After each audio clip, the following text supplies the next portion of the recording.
You ask Tiger to calculate. This deals with linear inequalities with one unknown. The final result is p smaller than -2. Let's solve it step by step. Swap sides.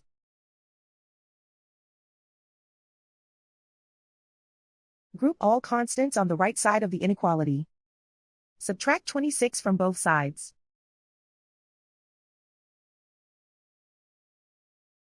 Group like terms.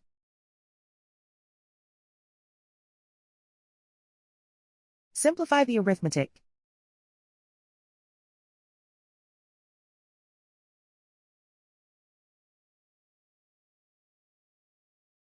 Isolate the p. Divide both sides by 24.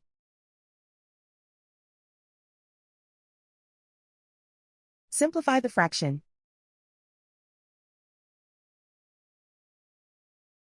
Find the greatest common factor of the numerator and denominator.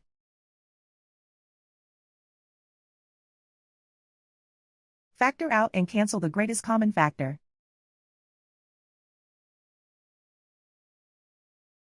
Plot the solution on a coordinate grid.